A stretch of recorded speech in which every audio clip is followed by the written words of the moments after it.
Welcome to प्रहार classes guys. मेरा नाम है चंदन त्रिपाठी और आज की वीडियो में हम लोग डिस्कस करने वाले हैं 23 नवंबर के इंपॉर्टेंट करंट अफेयर्स बूस्टर की वीडियो। इसमें हमारा पहला सीरीज होता है डेज एंड इवेंट्स का।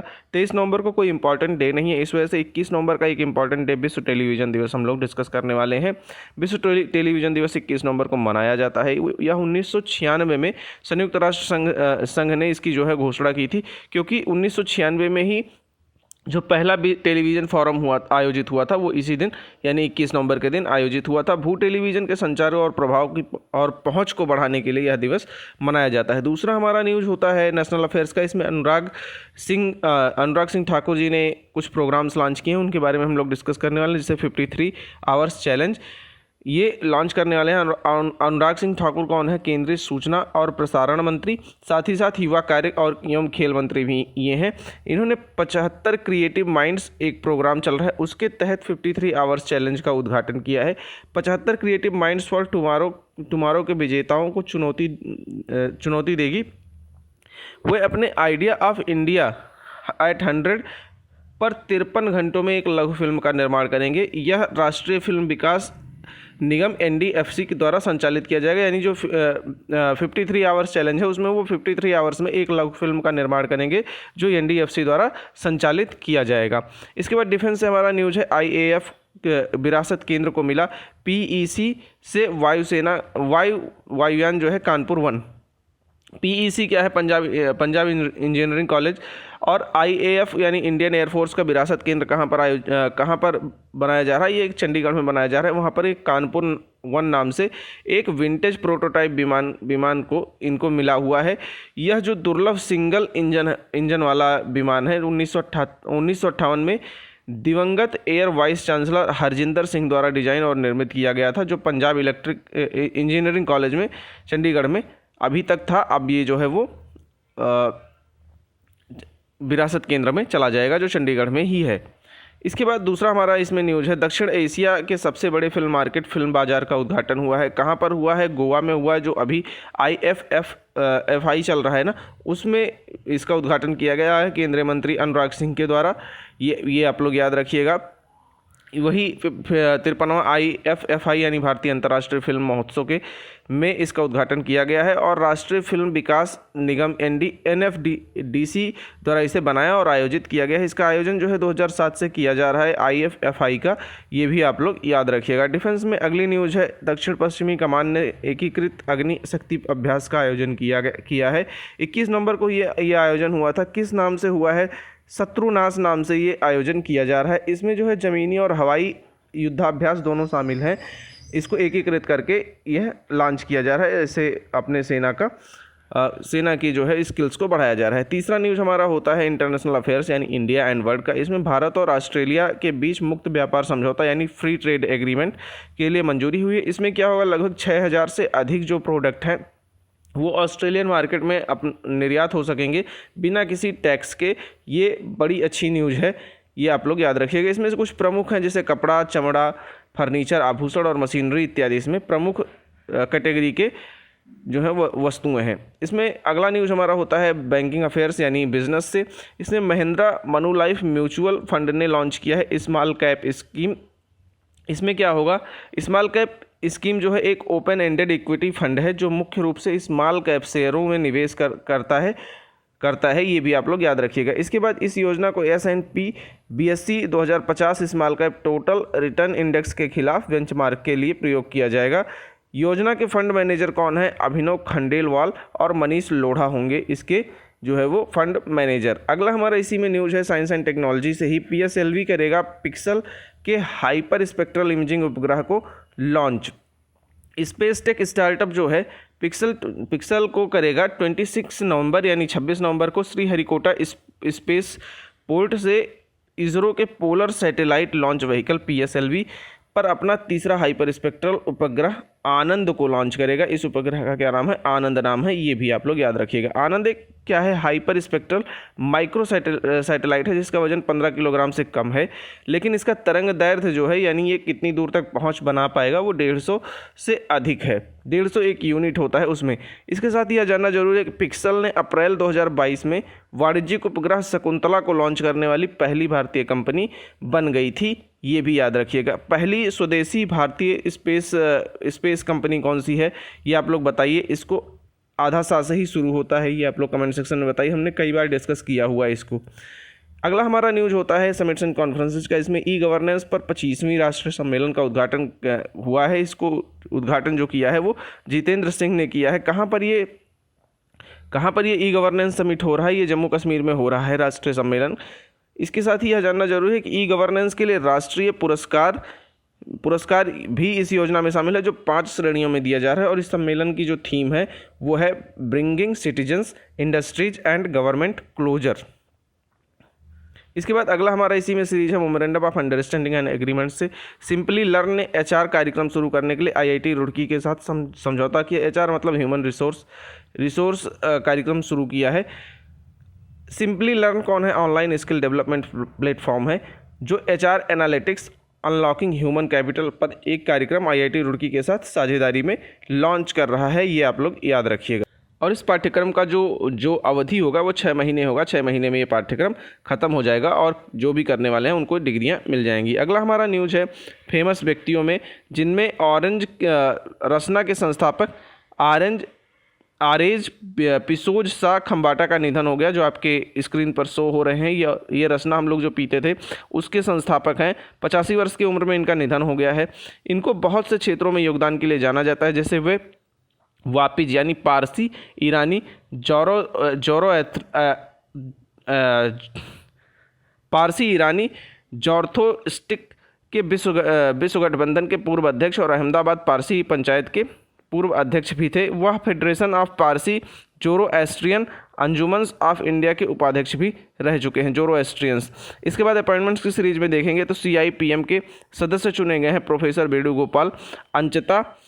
इनको जो है सीआईपीएम का फुल फॉर्म क्या है? बांट और माप के लिए अंतर्राष्ट्रीय समिति के सदस्य के रूप में चुना गया है। प्रोफेसर गोपाल को पेरिस में बांट और माप पर 27वें आम सम्मेलन यानी सीजीपीएम की बैठक के दौरान सीआईपीएम का सदस्य निर्वाचित किया गया है। ये जानने वाली बात है। इसके साथ यह भी जानने वाली बात है कि प्रोफेसर अंचता विभिन्न देशों के 18 निर्वाचित सदस्यों में से एक हैं और भारतीय इतिहास में सीआईपीएम के लिए चुने गए 7वें व्यक्ति हैं। अपॉइंटमेंट्स की अगली सीरीज में हम लोग देख लेते हैं। विनीत कुमार बने हैं केवीआईसी के सीईओ यानी khadi and village industries corporation, जिसका हिंदी में नाम होता है खादी और ग्रामोद्योग आयोग। ये मुंबई में है। इसमें सीईओ का कार्यभार इन्होंने संभाला है। केवीआईसी जो है सूक्ष्म और लघु मंत्रालय उपक्रम मंत्रालय के अंतर्गत आता है। इससे पहले ये जो है कोलकाता में श्यामा प्रसाद मुखर्जी पोर्ट ट्रस्ट के अध्यक्ष के रूप में कार्य किया है। उससे पहले मुंबई रेल विकास निगम लिमिटेड में चीफ इलेक्ट्रिकल इंजीनियरिंग के रूप में भी काम किया है। केवीआईसी के बारे में कुछ चीज़ें जान लेते हैं। इसको 1957 में गठित किया गया था अप्रैल महीने में। यह एक संवैधानिक निकाय है, क्योंकि ये एक जो है वो संसद के अधिनियम से बनाया गया है। सांविधिक निकाय है, ग्रामोद्योग आयोग अधिनियम 1956 के तहत इसको बनाया गया है। इसका मुख्यालय जो है वो मुंबई में है। अप्रैल 1957 में इसने पूर्व अखिल भारतीय खादी और ग्रामोद्योग का काम संभाला था। इसके बाद 53rd इंटरनेशनल फिल्म फेस्टिवल जो गोवा में चल रहा है, इससे पहले वाली भी न्यूज़ में हमने डिस्कस किया है। इसमें personality of the year Chiranjeevi ji को घोषित किया गया है।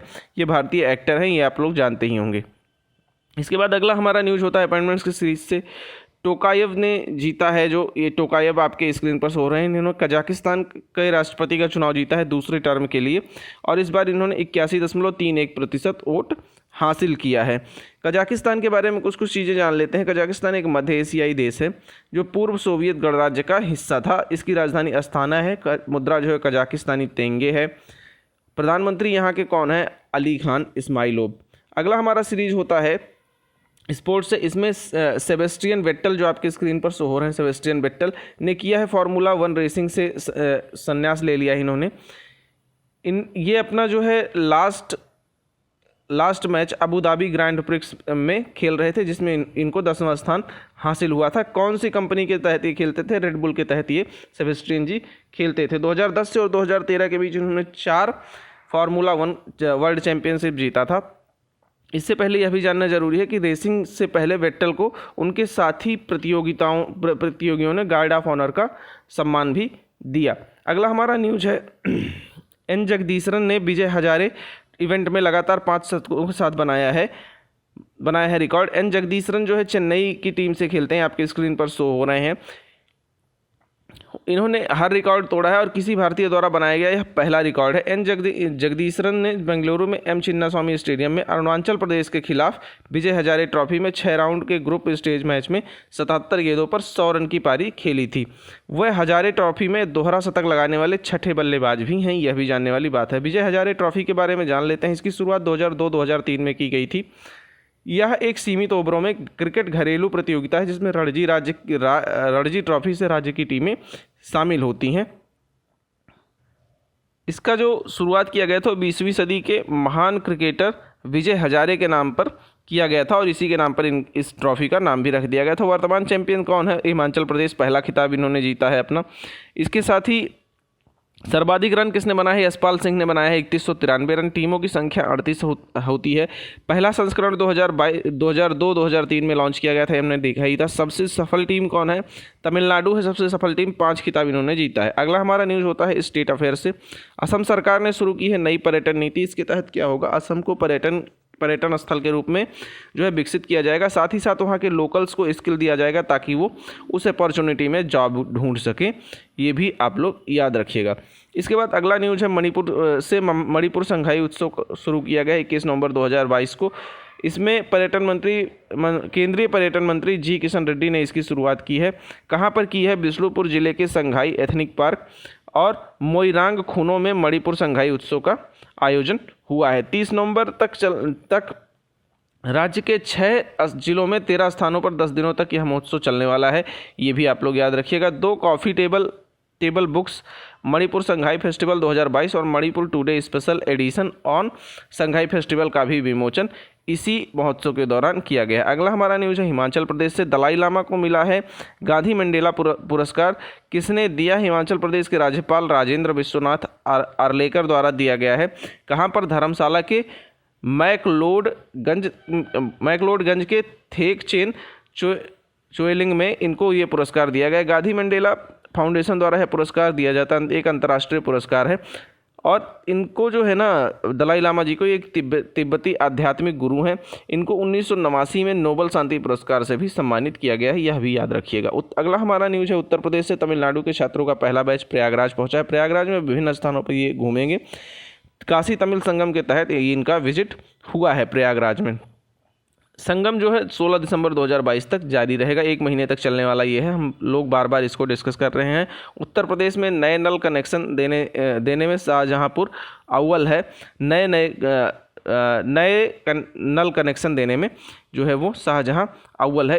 किस प्रोग्राम के तहत ये आया है? जल जीवन सर्वेक्षण 2023 के तहत यह जो है रिजल्ट आया है कि शाहजहांपुर, बुलंदशहर, बरेली, मिर्ज़ापुर सहित उत्तर प्रदेश के कई जिलों ने इसमें बहुत अच्छा परफॉर्म किया हुआ है। नंबर से याद रखने की ज़रूरत नहीं है, बस एक चीज़ ये जान लीजिए कि 28,419 नल कनेक्शन सुनिश्चित करने के लिए आकांक्षी श्रेणी में इसे शीर्ष स्थान पर मिला है। कौन से श्रेणी में? आकांक्षी श्रेणी में, ये भी आप लोग याद रखिएगा। सर्वश्रेष्ठ प्रदर्शन में बुलंदशहर दूसरे स्थान पर और तेज़ी से आगे बढ़ने वाले जिलों में तीसरे स्थान पर है। इसके बाद मैप इन न्यूज़ की सीरीज में आज हम फिर से पाक स्टेट को डिस्कस करने वाले हैं। पाक स्टेट जाफना जिला जो है श्रीलंका का और इंडिया में तमिलनाडु के बीच है। ये बे ऑफ बंगाल को पाक बे से जोड़ता है। इधर पाक बे है, इधर बे ऑफ बंगाल है। ये जो है यहाँ पर पाक स्ट्रेट है, अगर आप लोग देख सकते हैं तो। इसका जो नामकरण हुआ था ना, इसका नामकरण रॉबर्ट पाक के नाम पर रखा गया था, जो कंपनी राजकाल में मद्रास में 1755 से 1763 के गवर्नर थे।